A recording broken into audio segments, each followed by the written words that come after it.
아까 조금 전에 말씀하셨는데 우리나라 그 정치가 발전하지 못하는 이유에 대해서 말씀을 하시려다가 이야기를 안 하셨거든요. 그래서 그 말씀하시니까 그 발전하지 못하는 거에 대한 진단 그리고 처방 그거 한번 지금 이렇게 듣고 싶은데요. 근데 이게 현실성은 없는 건데요, 이 얘기가. 네. 정치도 비즈니스가 됐거든요, 지금. 또는 정치도 비즈니스로 볼 수 있습니다. 그러니까 시장에 보면 공급자가 있고 수요자가 있고 소비자가 있잖아요. 정치도 정치 서비스 시장으로 보면 공급자는 정당이고요, 소비자는 유권자예요. 근데 우리가 전자제품 시장에 삼성전자하고 LG전자 두 개만 있다고 생각해보죠. 그리고 다른 공급자가 등장할 가능성이 거의 없다, 이렇게 생각하면 두 기업이 어떻게 할까요? 담합하죠. 담합이라는 것은 모든 면에서 담합하면 한 회사로 합치는 거고요. 그렇지 않고 일정 부분 제한적으로만 경쟁을 하는 겁니다. 둘이 서로 지켜줄 건 지켜주고 가격은 담합하고 서비스 경쟁만 한다든가, 그 다음에 이제 뭐 품질은 담합하고 가격도 담합하고 디자인 경쟁만 한다든가, 이렇게 되는 거예요. 요금은 돈은 굉장히 많이 받고. 저는 우리 정치 시장이 이런 조건에 있다고 생각해요. 새누리당과 민주당은 두 회사가 시장을 독점하고 있는 회사하고 비슷해요. 둘 모두의 이익을 해칠 수 있는 혁신은 절대 안 합니다. 둘이서 정권을 잡으면 집권당이고 정권을 잃으면 제1야당이에요. 그 지위가 절대 흔들리지 않아요. 그리고 두 당이 합쳐서 언제나 90% 이상의 의석을 가집니다. 그러면 끝난 거죠. 뭐가 아쉬워요. 대선에서 지면 제1야당 하면 되고, 그러다 어쩌다가 상대방이 똥볼 쳐서 이기면 집권당 하면 되는데, 집권당 하다가 망해도 제1야당이에요. 편안하잖아요. 뭘 혁신할까요? 혁신을 할 수가 없는 거예요. 혁신할 필요가 없어요. 안철수 씨가 지금 후보가 등장을 해서 민주당을 좀 허물고 또 더 발전된 업그레이드된 새로운 당을 한다고 합시다. 이 당도 조만간에 지금의 민주당처럼 될 겁니다. 왜냐? 경쟁이 없기 때문에. 경쟁은 정치인들끼리 공천 경쟁만 하는 거지 실제 경쟁이 없어요. 그래서 정당이 국민과 멀어지고 정치인들이 서민들과 멀어지는 겁니다.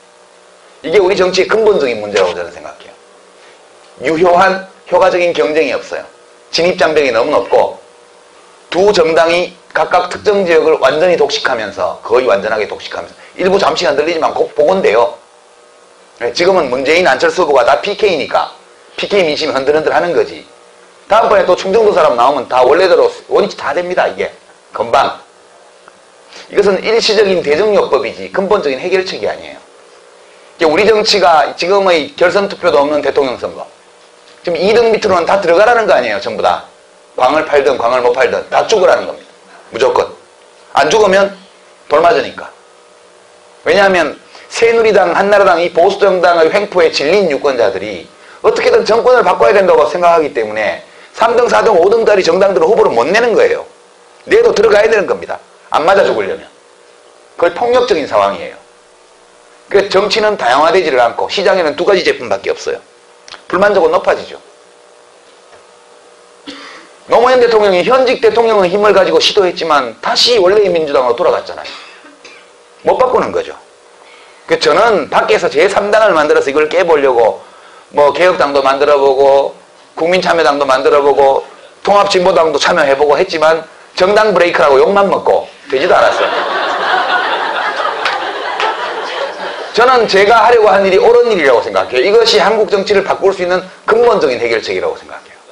실제 제3당을 강력하게 만들어서 진입을 하든가, 그래서 3자 대결을 시키는 경쟁체제를 만들든가, 그렇지 않으면 선거제도를 바꾸어서 대통령 선거에 결선투표 도입해서 각자 자기 지분 확인할 수 있게 해주고 연합하게 해주고 10% 지지를 받으면 10%의 대표성을 인정을 해줘야 될 거 아니에요. 왜 3등 밑으로는 다 죽으라는 겁니까? 국회의원 선거도 정당이 10%를 득표해서 뭐 의석의 10%를 줘야 될 거 아니에요. 국회의원 선거 제도도 독일식으로 바꾸고 이렇게 하든가, 아니면 현행 제도를 못 바꾸면 이 제도 속에서 어떻게든 해서 3당으로 밀고 들어가든가, 둘 중에 하나를 하지 않고는 한국 정치는 못 바꾼다. 이게 저희 진단이었고, 제도를 바꿀 수가 없기 때문에 어떻게든 제3당을 규합해서 이걸 뚫어보려고 노력해요. 진입장벽을 넘어보려고. 근데 저는 이제 정당 브레이커, 뭐 선거공학 전문가, 권력의 화신, 이 욕만 먹었지 된 일도 없고 개인적으로 얻은 것도 없어요. 그래서 저는 이제 포기했습니다. 이거 안 된다. 불가능하다. 이 정치가 더욱더 썩어서 사람들이 참을 수 없는 지경에 이르렀을 때 비로소 변화가 올 것이다. 국민들이 원하지도 않는 변화, 준비도 되어 있지 않은 변화를 하기 위해서 내가 내 인생을 바쳐야 될 이유가 뭐 있냐. 그렇게 요즘은 생각합니다. 편안해요. 더 이상 주장 안 합니다. 여러분이 물어보셨으니까 제가 얘기하는 거지. 선거 제도를 바꾸든가, 그렇지 않으면 진입장벽을 대폭 낮춰서 제3당이 실제로 어디서 규합돼서 들어가든가. 예. 불행한 얘기지만 안철수 후보가 자기의 25% 내외의 국민 지지도, 절대 지지율을 지렛대로 삼아서 일시적으로 민주당의 틀을 깨는 정당 혁신을 한다 하더라도 국회의원이 전부 다 100% 민주당이잖아요. 송호창 의원 하나 빼고. 그 당이 대선 끝나고 다음 총선 때까지 3년인데 어디로 가겠어요? 다시 원위치로 가죠.